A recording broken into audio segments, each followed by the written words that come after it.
on the Queensryche Cabaret?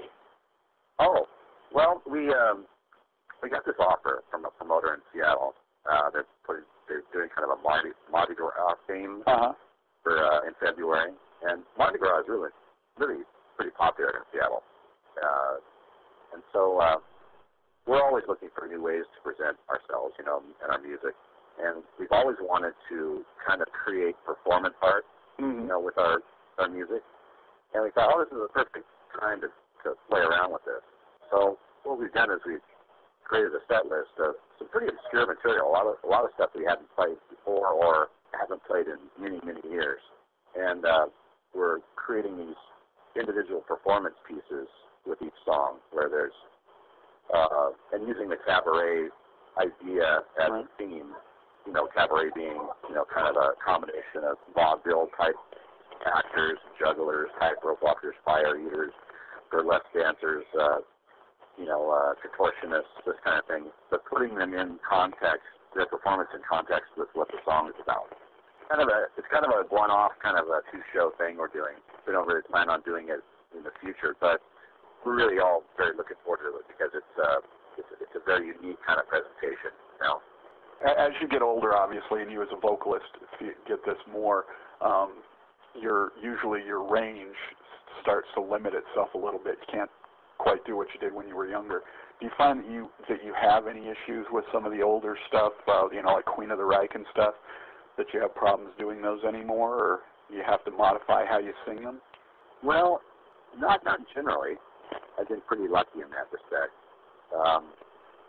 Most of my reservations about performing certain songs is that I honestly can't get behind the lyrical content. Right. You've grown since then. Well, yeah, some of the earlier stuff we did, the EP especially, and some of the stuff on the Warning, it's just written from the standpoint of a very young person, that was very hung up on Dungeons and Dragons, Right. And honestly present that, in a way that I feel is being honest and true to myself as who I am now, So it's not so much a musical thing as it is mostly a lyrical content issue. It's the end of the year. What new albums have you been enjoying this year? Wow. Albums by other people. Right. Honestly, I haven't really paid attention. I know that probably sounds terribly self-centered, but, honestly, I have so much music in my head that I'm always working on. I write every day. Oh, wow. And so I'm pretty much always focused on what's in my head, Right. I honestly don't listen to music. It's kind of like a plumber, in their pipes in their house, or an auto mechanic's own vehicle, You get home from work, and the last thing you want to do is listen to somebody else's stuff, Well, last question then. Do you have any parting words for our Metalholic readers? Well, what could I say? Gosh, I never know quite what to say in questions like this. I'll say, keep it raw, keep it real, that kind of stuff. The whole idea of genre is something that really kind of bugs me. And I see the reason, why it was developed and why it's a selling technique, to put things in little boxes and labels, put labels on them so that, people don't have to think, And I've always kind of been one to, rebel against that kind of thing. I think, metal or hard rock or whatever you want to call it is a very big box, and that it would be very enjoyable for people to stretch out and listen to a lot of different kinds of music. I can't listen to one style of music. If you look at my record collection, it's vast.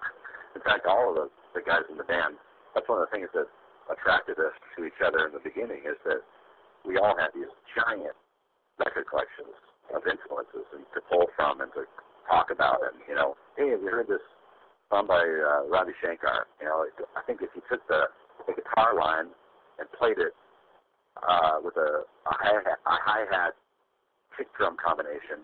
It'd be a really cool basis to build a song around, things like that. And that's what we pull from, it's all these different musical influences that we grew up listening to or were interested in. And that's what keeps it interesting for us, is having that kind of variety. But for a fan, I guess maybe it's a different thing, but I don't know. Most people I know have a lot of different kinds of music in their collection. We had that argument at Metalholic a couple of months ago about what is metal, what goes on the site, what doesn't go on the site. Because, growing up to you and I, Black Sabbath and Led Zeppelin were considered quote-unquote metal bands. Now they're barely more than pop rock bands relative to what's considered metal these days. Yeah, that all changes, Right. It's something that's always evolving and changing. And that's what's cool. Music should be evolving and changing and growing and, moving in different directions. It shouldn't be static. But it should always be about what's good, what impacts or makes you feel something, and not what label needs to be put on it. Yeah. And if it makes you feel comfortable buying a T-shirt that says all metal on it, go ahead. I don't care. Well, Geoff, I really appreciate you taking the time to talk with me. I know you've got a lot of stuff going on. Have a wonderful holiday season with your family, and we will look forward to the next album. Yeah, I'm looking forward to it too, and thanks for fitting me in here. I know I was really late getting to you. Oh, no, that's fine. I'm glad we were able to do it. Have a great holiday, a great evening, and I will talk with you in 2010. All right. Take care. Take care.